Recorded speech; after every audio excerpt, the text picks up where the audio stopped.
It begins with a girl named Queen, a name her parents gave her not because they had riches, but because they believed she was royalty in purpose, a treasure sent by God into their poor but hopeful home. Queen was the only daughter of a blind man known in their small village as Baba Sadiq, a man who could not see the beauty of the world with his eyes, but saw life clearly with his heart, and a mother named Mama Grace, a quiet woman whose faith in God was stronger than hunger, stronger than pain, and stronger than the harsh reality that surrounded their lives. They lived in a small mud house at the edge of the village, where the roof leaked when it rained and the walls cracked under the heat of the sun. But inside that broken house lived a love so pure that many wealthy homes could not buy. Baba Sadiq survived by weaving baskets with his hands, his fingers moving skillfully despite his blindness, while Mama Grace sold little vegetables in the local market, struggling daily just to feed their daughter and give her a chance at a better life. From the moment Queen was born, her father would always say, "Even though I cannot see your face, I see your future, and it is bright." And those words became the foundation of Queen's childhood. She grew up humble, respectful, and full of dreams, often studying under the dim light of a kerosene lamp, while her mother prayed quietly beside her, whispering, "God, let my daughter not suffer like us." One evening, when Queen was about to finish her secondary school, a letter arrived, a letter that would change everything. It was her admission into a university in Lagos, the city of lights, opportunities, and hidden dangers. And when Mama Grace read the letter aloud, Queen screamed with joy, but her parents fell silent because they knew what that meant. Money they did not have. That night, Baba Sadiq sat quietly outside their house, his face turned toward the sky he could not see, and said, "If this is what it takes for my daughter to rise, then so be it." And the next morning, he made a decision that would shake the foundation of their lives. He sold the only piece of land they owned, the land that had been in their family for generations, the land that fed them in seasons of hunger, the land that was their last security. When the money came, Mama Grace cried, not because she was ungrateful, but because she understood the weight of that sacrifice. And as Queen prepared to leave for Lagos, her mother called her into the small room, placed a worn-out Bible in her hands, along with a morning devotional manual, and said, "My daughter, this is all I can give you. This Bible will guide you when I am not there, and this devotional will remind you every morning who you are and where you are coming from. Do not forget God, and do not forget us." Baba Sadiq held her hands tightly and said, "Queen, I may not see you again for a long time, but promise me one thing. Promise me you will not forget your home." And Queen, with tears in her eyes, promised them both, "I will never forget." But sometimes promises made in tears are broken in comfort. When Queen arrived in Lagos, everything overwhelmed her. The tall buildings, the fast life, the noise, the lights. It was nothing like her quiet village. And at first, she held on to her values, attending lectures, reading her Bible, and calling her parents regularly, telling them about her classes and the new life she was trying to adjust to. And each time she called, her mother would remind her, "Pray every day, my daughter." And her father would say, "Remember who you are." But life in Lagos has a way of testing people slowly, not at once. And one day, Queen met a girl named Annabelle, a beautiful, confident, and flashy student who seemed to have everything Queen admired: expensive clothes, latest phones, money to spend without worry, and a boldness that made her stand out everywhere she went. Annabelle noticed Queen's simplicity and laughed gently, saying, "You are too quiet for Lagos. This city will swallow you if you don't shine." And at first, Queen resisted her influence, but curiosity began to grow inside her, especially when she noticed that Annabelle never lacked anything, while she herself struggled to manage the little money her parents had sacrificed everything to give her. Slowly, Annabel began to introduce Queen to a different life. First, it was small things, skipping evening prayers, missing devotional readings, going out for late-night hangouts. And Queen would tell herself it's just once, but once soon became twice, and twice became a habit. Then came the night Annabel said, "Let's go clubbing," and Queen hesitated, remembering her mother's words, but the desire to belong, to feel among, to escape her poverty for a moment, pushed her forward, and that night Queen stepped into a club for the first time. Loud music, flashing lights, people dancing without care, and something inside her began to change. That night was the beginning of a slow fall. Weeks turned to months, and Queen became someone her parents would not recognize.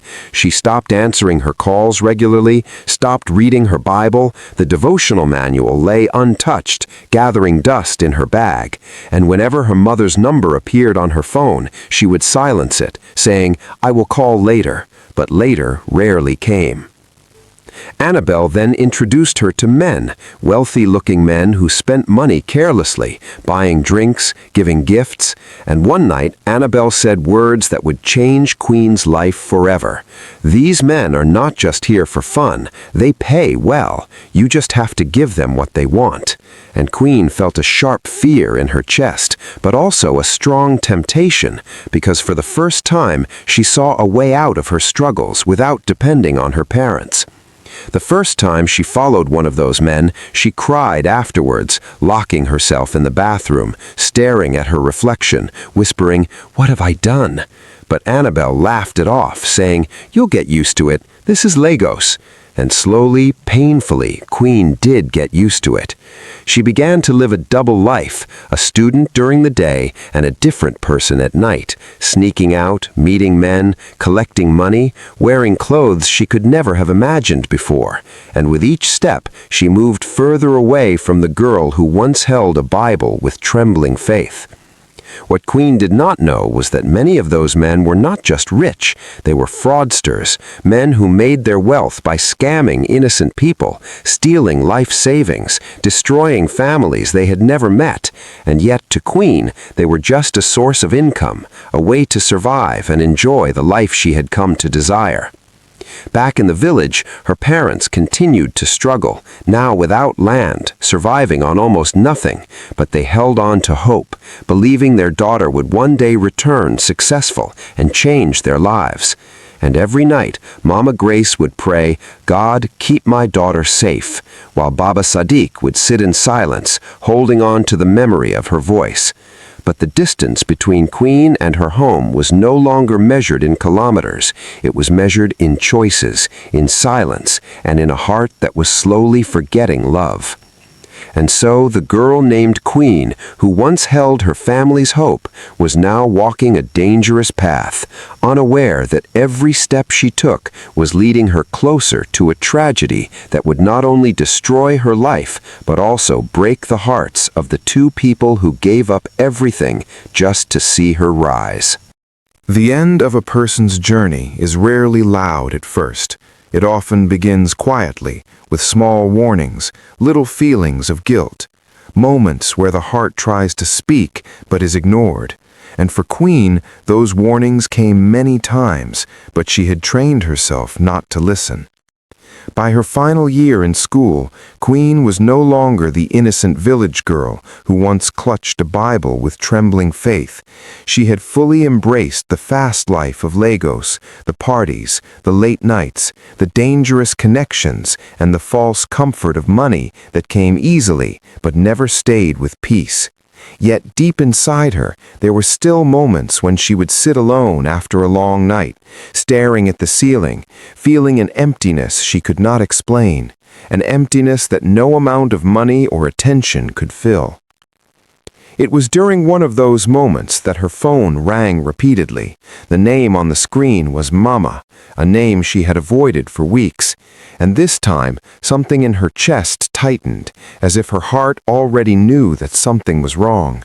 But she ignored the call again, turning the phone face down, telling herself, "I will call her later," the same lie she had told herself many times before. Back in the village, things had taken a terrible turn.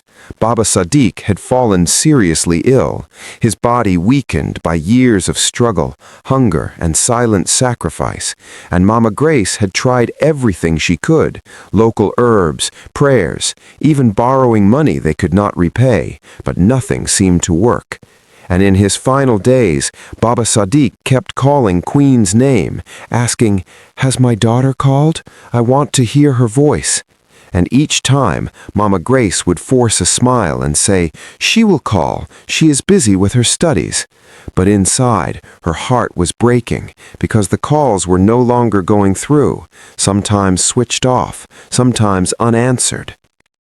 On a quiet evening, as the sun disappeared behind the dusty horizon of the village, Baba Sadiq took his last breath, his hands stretched forward, as if trying to touch a future he believed in but would never see.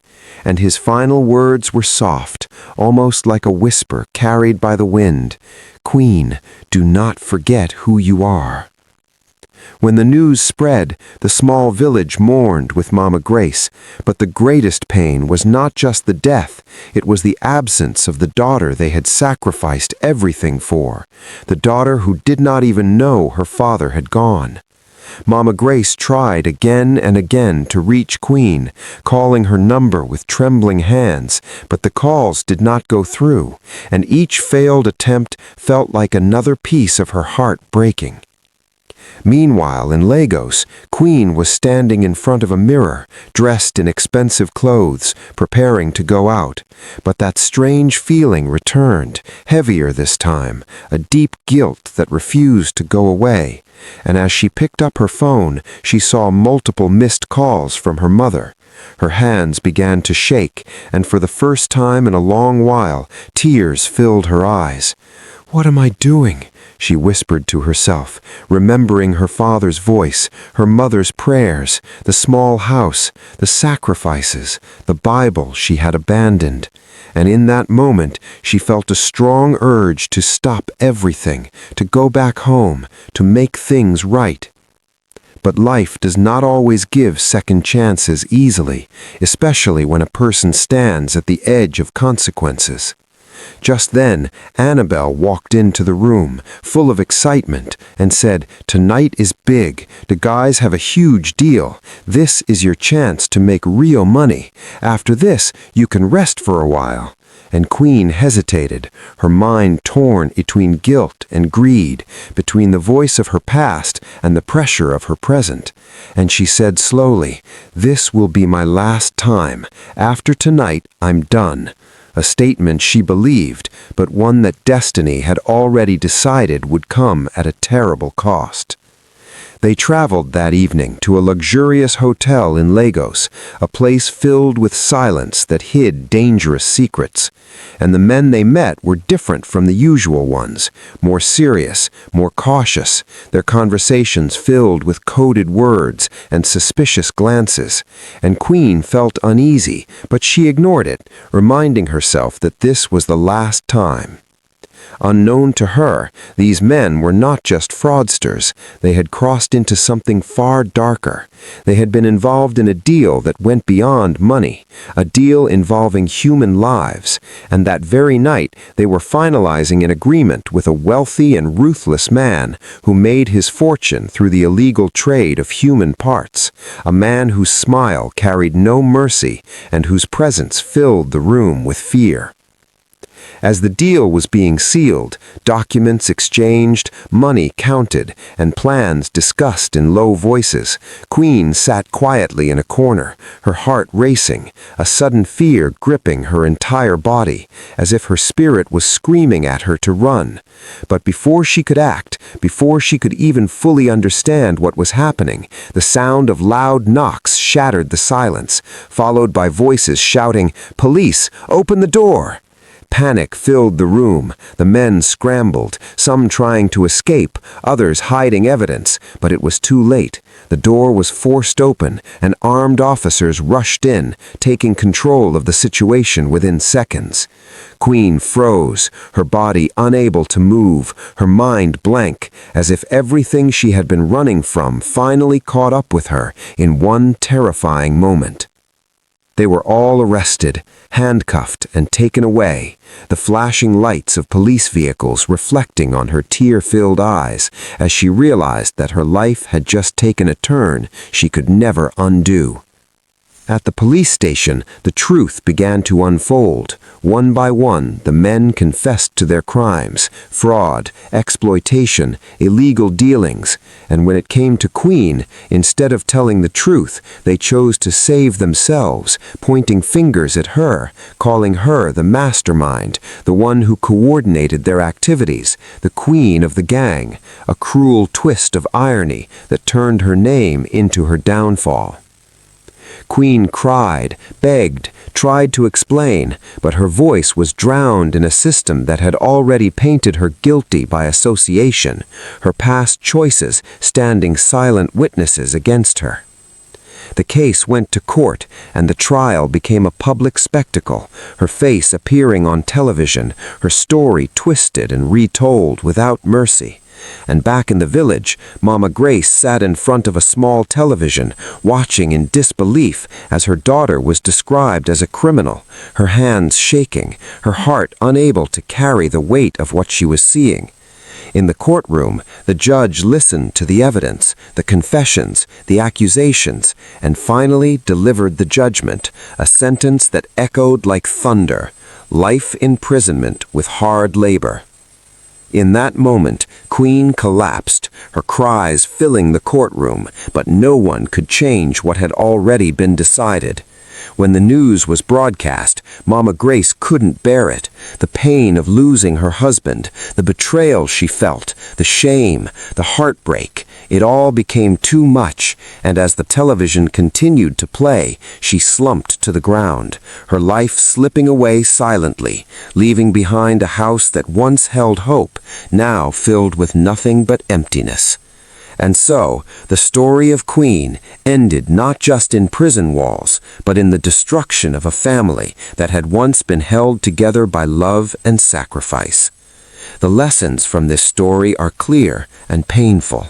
First, never forget where you come from, because your roots are the foundation of your life. Second, bad company can destroy a good destiny faster than poverty ever will. Third, easy money often carries hidden dangers that can ruin a person completely. Fourth, listen to the voice of your conscience when it speaks, because ignoring it can lead to irreversible consequences.